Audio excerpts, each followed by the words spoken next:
ایسے ہی ٹوپی پہننے کا کیا مطلب ہے کہ اس کے کلچر کا حصہ ہے. اب جب نماز پڑھنے گیا تو وہ ادب کے طور پہ جو بھی چیز اس کے یہاں ادب ہے، جو بھی لباس ہے، جو بھی اس کی زینت ہے، اگر وہ عام دنوں میں ٹوپی پہنتا ہے تو گویا ٹوپی اس کے یہاں زینت. جب وہ نماز میں گیا ہے تو نماز کے لیے بھی وہ زینت ہے. تو ایسی صورت میں نماز کے وقت پہننے پہ کیوں کر بدعت ہو جائے گی ٹوپی؟ یہ ایک چیز ہے. ہاں یہ بات درست ہے کہ ٹوپی کا تعلق نماز کے ہونے نہ ہونے اور کسی فضیلت، منقبت اور مذمت سے نہیں، لیکن یہ کہنا کہ ٹوپی پہننا بدعت ہے یا نماز کے وقت ٹوپی پہننا بدعت ہے، یہ درست نہیں ہے. ہاں ایک بات اور ہو سکتی ہے، وہ یہ کہ کوئی آدمی مسجد میں گیا، اب اس کے پاس ٹوپی نہیں ہے تو اس نے وہ مسجد میں پلاسٹک کی جو گندی سندی پڑی ہوئی ہے وہ اس نے پہن لیا. گویا وہ اس نقطۂ نظر سے پہن رہا ہے کہ نماز کے اندر اس کو دخل دے رہا ہے ٹوپی کو. یعنی گویا اس کی سمجھ میں یہ بات ہے کہ بھائی ٹوپی اگر نہیں پہنا تو نماز میں کوئی خلل ہے، یا نماز کے اجر میں کوئی کمی ہوگی، اس کے ثواب میں کوئی کمی ہوگی، یا نماز میں کچھ خلل پیدا ہو جائے گا. اس لیے وہ جب مسجد میں داخل ہوا نماز پڑھنے کے لیے تو چاہے وہ دستی باندھ لیا اس نے سر پہ، چاہے وہ گندی سندی جو ٹوپی پلاسٹک کی جیسی بھی لگ رکھی ہوئی ہے، ہاں وہ بیکٹیریا سے بھری ہوئی، اس کو لگا لیا اور سمجھ رہا ہے کہ میں جو ہے نماز کو مکمل کر رہا ہوں. تو یہ چیز غلط ہے، یہ چیز بالکل درست نہیں ہے. لیکن نماز کے لیے ٹوپی پہننا مطلق بدعت ہے، ایسا کہنا بغیر کسی وضاحت کے یہ بات درست نہیں ہے. علماء کا جہاں تک مسئلہ ہے تو شعار کے طور پہ ہے، شعار کے طور پہ بالکل ٹھیک ہے. اب اس میں آپ کو اگر کچھ اشکال ہوگا آپ کیونکہ میرے کو ایک یہ جاننا تھا کیونکہ جو ان جنرل نارملی جو پہنتے ہیں یعنی پورے دن پہن کے رکھتے ہیں اس سے تو کچھ ایشو نہیں ہے، I don't think so. But جو جیسے کیونکہ کوئی روزہ رکھتا ہے تو فکس روزے میں ٹوپی پہن کے رکھے سنت سمجھ کے، تو وہ ایک عبادت سے اس نے کنیکٹ کر دیا. یس نہیں، صرف آپ اصل نماز میں دیکھیں پڑھے. عبادت سے کنیکٹ کرنے کا مسئلہ نہیں ہے. مسئلہ یہ ہے کہ نماز میں اللہ تعالیٰ نے جو کہا ہے نا کہ خضوع زینتکم عند کل مسجد، کہ ہر سجدے کے وقت، نماز کے وقت زینت اختیار کرو، وہاں لباس مراد ہے. تو اصلاً تو لباس مراد ہے. اب بعض عرف میں، بلکہ ہمارے عرف میں بھی ٹوپی جو ہے نا وہ لباس کا ایک حصہ ہے اور ایک لباس کی تکمیل کرتی ہے. تو جو بھی انسان ٹوپی پہنتا ہے، اگر وہ یہ سمجھ رہا ہے کہ ٹوپی پہننا ضروری ہے، ٹوپی پہننے سے میری نماز میں کوئی خصوصی طور پہ ثواب بڑھ جائے گا، جیسے بھائی کچھ چیزوں کے بارے میں رسول اللہ نے بتایا کہ ان کو نماز میں پہلے یا نماز میں کرنے میں ثواب بڑھتا ہے. جیسے مسواک کے بارے میں رسول اللہ نے بتا دیا. مسواک بنیادی طور پہ عادت والی چیز ہے، پر رسول اللہ نے اس کو نماز سے بھی جوڑ دیا کہ مسواک کر کے نماز پڑھنے سے ثواب بڑھ جاتا ہے.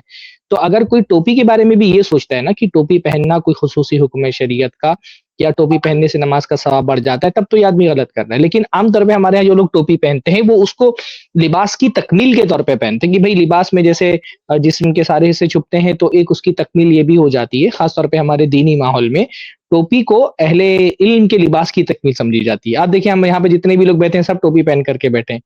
لباس کے بہت سارے جو مسائل ہیں نا ان کا تعلق عرف سے ہوتا ہے کہ ہمارے عرف میں ٹوپی ایک طرح سے لباس کی تکمیل ہے.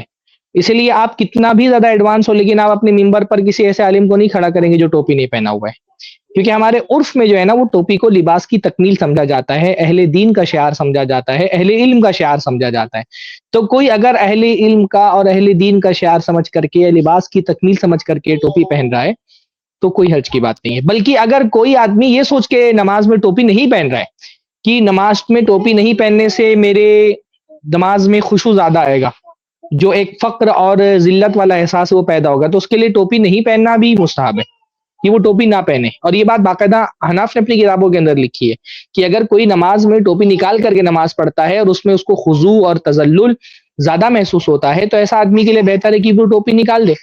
تو میرے خیال سے جو لوگ بھی ٹوپی پہنتے ہیں اس میں سے کوئی بھی انسان ٹوپی کو یہ نہیں سمجھتا کہ ٹوپی جو ہے نا وہ اس کی خصوصی عبادت کا کوئی ایک ایسا لباس ہے جس کو پہن کر کے ہی عبادت کرنی ہے. اگر کوئی ایسا سمجھتا ہے تو یہ بدعت ہے، یہ اپنے بات میں صحیح بات ہے، لیکن ایسا کوئی سمجھتا نہیں ہے. لوگ عام طور پہ اس کو اپنی لباس کی تکمیل کے طور پہ سمجھتے ہیں. اس لیے فقہی کتابوں میں بھی یہ باتیں آپ کو ملیں گی. جیسے بہت سارے فقہا نے یہ بات لکھی ہے کہ بغیر سر کھلا رکھ کر کے نماز پڑھنا مکروہ ہے، پر وہ مکروہ عرف کے اعتبار سے کہتے ہیں کہ وہ ان کے عرف میں کیونکہ یہ لباس کی تکمیل ہے تو کوئی اگر اس طرح سے پڑھ رہا ہے تو پسندیدہ نہیں. آپ کو فقہی کتابوں میں بھی یہ بات ملے گی. تو اس کو بدعت کہنا میرے اچھا خیال سے صحیح نہیں ہے. اس کا تعلق لباس میں بہت سارے احکام کا تعلق عرف سے ہوتا ہے اور عرف کا لحاظ کرنا چاہیے. شیخ عاصم الحکیم کی اس طرح کی بہت سارے فقہی مسائل میں ان کے فتوے صحیح نہیں ہوتے، اصولوں کے خلاف ہوتے ہیں، اس لیے ہم عام طور پہ لوگوں کو منع کرتے ہیں کہ آپ فقہی مسائل میں جو فقہ کے ماہرین ہیں ان کی طرف رجوع کریں. شیخ عاصم حکیم کا اس طرح کی اور بھی بہت ساری چیزیں دیکھی گئی ہیں جو عام طور پہ فقہی مسائل میں امت کا جو عمومی موقف ہے اس کے خلاف بات ہوتی ہے، تو ایسی چیزیں نہیں لینا چاہیے ان سے. اچھا، ایسا بھی نہیں ہے کہ ٹوپی بالکل ہی بے بنیاد ہے، یعنی اس کی کوئی اصل نہیں ہے. بے اللہ کے رسول صلی اللہ علیہ وسلم کی سیرت میں جو آپ کی جو ہے خلقی چیز ہے، اس میں آپ دیکھیں گے کہ رسول اللہ کا عام مسئلہ سر کو ڈھکنا، امامے کا ذکر ملتا ہے، تو سر ڈھکنا رسول اللہ صلی اللہ علیہ وسلم کی صفات میں سے ایک عام صفت ہے. اور ٹوپی کے ذریعہ سر ڈھکیں، امامے کے ذریعہ سر ڈھکیں، یعنی سر ڈھکنے کی جو الگ الگ آراف ہیں لوگوں کے ہاں، تو ایک سر ڈھکنے کا جو مسئلہ ہے یہ مسئلہ ایک دم ہی بے بنیاد ہے، ایسا نہیں ہے یعنی خالص لوگوں کے یعنی عرفی مسئلہ ہے، بلکہ اس کی ایک بنیاد بھی ہے، یعنی اس عرف کی ایک بنیاد ہے، اس عرف کی بھی ایک بنیاد ہے کہ رسول اللہ صلی اللہ علیہ وسلم اپنا سر ڈھکتے تھے. دونوں طرف کے لوگ بعض مرتبہ انتہا پہ چلے جاتے ہیں. ایک طرف احناف اتنا انتہا پر چلے جاتے ہیں کہ کوئی ٹوپی نہیں پہن رہا ہے تو اس پر ایک دم بے دین ہونے کا، یہودیوں کے مشابہ ہونے کا فتویٰ لگا دیتے ہیں، یا بعض سارے لوگ یہ فتویٰ لگا دیتے ہیں بھائی اس کی نماز ہی نہیں ہوئی یا نماز میں کوئی نقص رہ گیا. تو ٹوپی بھائی اس طرح کی کوئی چیز نہیں ہے کہ ٹوپی نہیں پہنے گا تو اس کی نماز میں کوئی نقص رہ جائے گا. ایسی کوئی ٹوپی کوئی ایسی چیز نہیں ہے. ٹوپی جو ہے وہ سنت بھی اس کو نہیں کہہ سکتے. وہ اللہ کے نبی صلی اللہ علیہ وسلم کے عرف میں ٹوپی چلتی تھی تو نبی صلی اللہ علیہ وسلم نے اپنے عرف میں جو چیز چلتی تھی اس کو پہنا، تو ہر آدمی کو اپنے عرف میں جو چیز چلتی ہے وہ پہننا چاہیے. تو یہ صرف مباح کے درجے میں ٹوپی پہننا، امامہ پہننا، یہ ساری چیزیں سنت نہیں. اللہ کے نبی صلی اللہ علیہ وسلم نے وہ کام جو اپنے علاقے کے، اپنے سماج کے عرف کے اعتبار سے کیے ہیں، وہ کام مباح کے درجے میں ہوتے ہیں، وہ سنت نہیں ہوتے ہیں. تو اور اس میں اصول یہ ہے کہ آپ وہ جیسے اللہ کے نبی صلی اللہ علیہ وسلم عربی بولتے تھے کیونکہ اللہ کے نبی صلی اللہ علیہ وسلم کے زمانے میں عربی بولی جاتی ہے، ارد گرد کے لوگ عربی بولتے تھے. اللہ کے نبی صلی اللہ علیہ وسلم خاص طرح کا موزہ پہنتے تھے، خاص طرح کے بنے ہوئے کپڑے پہنتے تھے کیونکہ اللہ کے نبی کے زمانے میں یہی چیزیں پہنی جاتی تھی. اللہ کے نبی کچھ خاص طرح کے کھانے کھاتے تھے کیونکہ اللہ کے نبی صلی اللہ علیہ وسلم کے زمانے کے جو لوگ تھے ان کے عادات میں وہ کھانا شامل تھا. تو جو چیزیں اللہ کے نبی صلی اللہ علیہ وسلم نے اپنی قوم کی عادات کی موافقت میں کی ہے کیونکہ آپ کے عرف میں یہ چلتا تھا، اس کو سنت نہیں کہا جاتا ہے، وہ مباح کے درجے میں ہوتا ہے. سنت وہ ہوتا ہے جو اللہ کے نبی صلی اللہ علیہ وسلم نے وہ کام کیا ہو، بطور تشریح کے وہ کام اللہ کے نبی صلی اللہ علیہ وسلم نے کیا ہو. جیسے مسواک بھی اللہ کے نبی کے زمانے کی عادات میں تھا، پر اللہ کے نبی صلی اللہ علیہ وسلم نے اس کو شریعت کا حصہ بنا دیا، اس سے ثواب جوڑ دیا، اس کو نماز سے جوڑ دیا. بلکہ یہ کہا کہ اگر میں جو ہے امت میں مشقت کا خوف نہیں ہوتا تو میں ہر نماز کے وقت مسواک کا حکم دیتا. تو ایک چیز جو عادات میں تھی اللہ کے نبی صلی اللہ علیہ وسلم اس کو شریعت میں لے آئے. جب شریعت میں لے آئے تو پھر وہ شریعت کا حصہ بن گئی. اور جو چیزیں اب اللہ کے نبی صلی اللہ علیہ وسلم کے زمانے میں مخصوص قسم کے کھانے کھائے جاتے تھے، اب ہمارے زمانے میں ہم نہیں کھاتے. اللہ کے نبی صلی اللہ علیہ وسلم کے زمانے میں ٹڈی کھائی جاتی تھی، اللہ کے نبی صلی اللہ علیہ وسلم کے زمانے میں کچھ ایسے الگ الگ کھانوں کا ذکر آتا ہے اللہ کے نبی صلی اللہ علیہ وسلم کے زمانے میں کھائے جاتے تھے، اب وہ ہمارے یہاں نہیں کھایا جاتا ہے. تب وہ ہم یہ نہیں کہیں گے کہ وہ کھانا جو رسول صلی اللہ علیہ وسلم نے کھایا وہ کھانا سنت ہے. اللہ کے نبی کے زمانے میں علاج میں جو ہے وہ ہجامہ کیا جاتا تھا، وہ طریقہ تھا، تو اللہ کے نبی نے بھی ہجامہ کرایا، پر وہ عادات کی وجہ سے کرایا. اب کوئی کہے کہ ہجامہ سنت ہے، نہیں، ہجامہ سنت نہیں ہے، وہ اللہ کے نبی صلی اللہ علیہ وسلم کے زمانے کی عادات میں سے ہیں. تو یہ غترا یا قلنسوا جو ٹوپیاں وغیرہ ہیں، یہ اللہ کے نبی نے اپنے زمانے کی عادات کے اعتبار سے پہنی ہے. تو ان عادات کو شریعت کا حصہ اس وقت تک نہیں بنائیں گے جب تک رسول اللہ نے اس کو شریعت کا حصہ نہیں بنایا. اب ان عادات کو اگر کوئی شریعت کا حصہ مانتا ہے نا تو گویا کہ وہ رسول اللہ صلی اللہ علیہ وسلم کی مخالفت کر رہا ہے. جس چیز کو رسول اللہ نے بطور شریعت سمجھ کر کے جو کام نہیں کیا، اس کو اگر آپ بطور شریعت سمجھ کر کے کرنے لگیں گے نا تو آپ گویا کہ اپنے قصد میں رسول اللہ کی مخالفت کر رہے ہیں. رسول اللہ نے یہ کام کیا، ظاہر میں آپ وہی کام کر رہے ہیں، پر رسول اللہ نے اس قصد سے یہ کام نہیں کیا جس قصد سے آپ کر رہے ہیں. تو آپ کا قصد جو ہے نا، آپ کا ارادہ، وہ رسول اللہ کے ارادے کے خلاف ہو گیا. تو یہ ایک بڑی باریک فقہی بحث ہے. اس کو آپ کو فقہ کتابوں میں اللہ کے نبی صلی اللہ علیہ وسلم کے افعال سے متعلق جو بحثیں ملتی ہیں اس میں آپ کو یہ بحث ملے گی. ٹوپی انہی چیزوں میں سے. اچھا، بعض اہل حدیث بھی اس میں اس انتہا پر ہوتے ہیں نا کہ چلیے بھائی آپ کے علاقے میں یہ کوئی شک نہیں ہے کہ اہل علم کا، اہل دین کے عرف میں ٹوپی شامل ہے، تو آپ پہن لیں اس کو. خاص طور پہ جو دعات ہیں نا ان کے لیے خصوصی طور پہ میں یہ بات کہتا ہوں کہ بعض مرتبہ یہ ہوتا ہے کہ آپ ایک بندے کو شرک سے روک رہے ہیں، کفر سے روک رہے ہیں، بدعتوں سے روک رہے ہیں، وہ آپ کی ایک بات نہیں سن رہا صرف اس وجہ سے کیونکہ آپ کے سر پہ ٹوپی نہیں ہے. تو بھائی اگر آپ کے ٹوپی نہیں پہننے کی وجہ سے ایک آدمی آپ کی کوئی بات سننے کو تیار نہیں ہے تو آپ پہن لیں ٹوپی. ٹوپی پہننا کوئی گناہ کا کام بھی نہیں ہے کہ آپ پہن لیں گے تو کوئی گناہ ملے گا. بعض لوگ ایک دم ضد میں ٹوپی نہیں پہنتے حنفیوں کے، کیونکہ حنفی ایک انتہا پر ہوتے ہیں تو یہ دوسرے انتہا پہ چلے جاتے ہیں، ضد میں نہیں پہنیں گے ٹوپی ان سے. تو یہ ضد اختیار کرنا بھی مناسب نہیں ہے.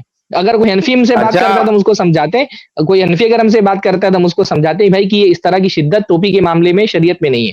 اور کوئی اہل حدیث بات کرتا ہے تو اس کو سمجھاتے ہیں کہ اتنی مخالفت کی بھی ضرورت نہیں ہے, اگر آپ کی دعوت کو پہنچنے کے لیے ٹوپی رکھنا ہے. رسول اللہ صلی اللہ علیہ وسلم نے کہا کہ میں جو ہے نا وہ اگر اہل مکہ نیا نیا اسلام انہوں نے قبول نہیں کیا ہوتا تو میں کعبۃ اللہ کو توڑ کر کے اس کو اصلی بنیادوں پہ تعمیر کرتا, لیکن کیونکہ ابھی یہ نیا نیا اسلام قبول کیا ہے, ابھی اگر میں توڑ کر کے بنانے لگوں گا تو لوگ کہیں گے دیکھو جیسے اسلام نے غلبہ پایا کعبہ کو منہدم کر دیا. تو ایک چیز جو شرعاً مطلوب بھی تھی رسول اللہ صلی اللہ علیہ وسلم نے دعوتی حکمت کے تحت اس کو چھوڑ دیا. تو ٹوپی تو ایسی چیز بھی نہیں ہے کہ کوئی شریعت میں پابندی ہے. تو اگر ایک داعی ہیں اور آپ کی دعوت کے لیے ایک رکاوٹ صرف یہی بات بن گئی کہ آپ ٹوپی نہیں پہنتے تو پہنے ٹوپی, اس میں کوئی گناہ کا کام بھی نہیں ہے ٹوپی پہننا.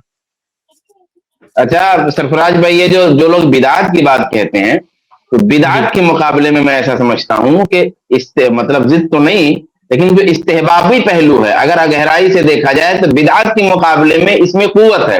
اس لیے قوت ہے کہ بہت سارے علماء جو اللہ کے رسول صلی اللہ علیہ وسلم کی خلقی صفات ہیں, تو خلقی صفات کو بہت سارے علماء نے سنت میں شامل کیا ہے یا اس کی طرف گئے ہیں, یا جو ہے ازراہ محبت کم از کم اس کو اختیار کرنے کا مشورہ دیا ہے, یا اس کے اختیار کرنے کو باعث اجر قرار دیا ہے.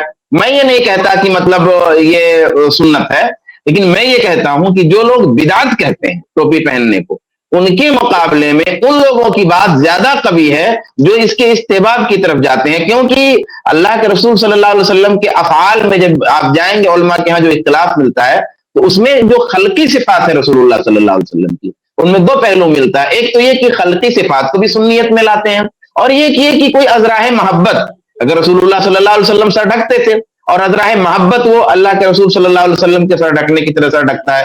جیسے داڑھی کی بات آتی ہے, داڑھی کی فقہی بحث آتی ہے, تو اس فقہی بحث سے ہٹ کر کے جب لوگ داڑھی پر گفتگو کرتے ہیں تو کہتے ہیں بھائی ٹھیک ہے آپ فقہی بحث میں جا رہے ہیں, لیکن آپ یہ بتائیے کہ اللہ کے رسول صلی اللہ علیہ وسلم کو داڑھی تھی کہ نہیں تھی, اللہ کے رسول صلی اللہ علیہ وسلم نے اپنے داڑھی کے ساتھ معاملہ کیا کیا تھا, اگر واقعی اللہ کے رسول سے آپ کو محبت ہے تو پھر آپ ویسی داڑھی رکھیے. تو یہ گفتگو موجود ہے, اس لیے جو بدعت کہتے ہیں ان کی بات استحباب کی طرف جانے والوں کے مقابلے میں کمزور ہے اور قابل رد ہے. میں صرف یہ بات کہنا چاہتا ہوں. شعبان میں میرے علم میں ایسا نہیں کوئی لیڈیز کو بدعت سمجھتا ہو, بس وہ جو لوگ شدت کرتے ہیں اس میں اس کے رد عمل میں بعض لوگ نہیں پہنتے. میرے علم میں تو کوئی نہیں ایسا بندہ ہے جو بدعت کہتا ہو ٹوپی پہننے کو. بس یہ کہ کیونکہ حناف کے یہاں بہت شدید اس معاملے میں بہت شدت پائی جاتی ہے حناف کے یہاں پر, تو اس کے رد عمل میں بعض اہل حدیث ضد میں نہیں پہنتے. اور بعض لوگوں کا یہ ہوتا ہے کہ بھائی شدت کا رد کرنے کے لیے ضروری کہ آپ بغیر ٹوپی کے نماز پڑھیں تاکہ لوگوں کو پتہ چلے کہ بغیر ٹوپی کے نماز پڑھی جا سکتی. بعض لوگ اس لیے بھی نہیں پہنتے تاکہ لوگوں کو پتہ ہو. بدعت کو تو میرے خیال سے میں نے آج تک کسی سے ملاقات نہیں ہوئی جس نے کہا کہ بدعت ہے. ایک بالکل نئی بات ہے جو میں آج یہ بھائی سے سن رہا ہوں کہ کسی نے بدعت بھی کہہ دیا ہے اس کو. اس کلپ کی فل ویڈیو دیکھنے کے لیے ہمارے چینل پر ضرور آئیں. I plus T V 10,000 supporters campaign. کیا آپ کو لگتا ہے کہ آئی پلس ٹی وی بہت ضروری کام کر رہا ہے؟ آج اسلام کے خلاف اتنے اعتراض اٹھ رہے ہیں. آئی پلس ٹی وی ان کا جواب دیتا ہے پروف کے ساتھ, دلیل کے ساتھ. کیا آپ کو لگتا ہے کہ یہ کام ضروری ہے؟ آئی پلس ٹی وی کو 10,000 سپورٹرز کی ضرورت ہے جو ہر مہینے اپنی طاقت کے مطابق سپورٹ کریں. اتنے بڑے نیٹ ورک کے لیے لگاتار سپورٹ کی ضرورت ہے. واٹس ایپ پر صرف ایک میسج بھیجئے, I support I plus T V. میں آئی پلس ٹی وی کے ساتھ ہوں.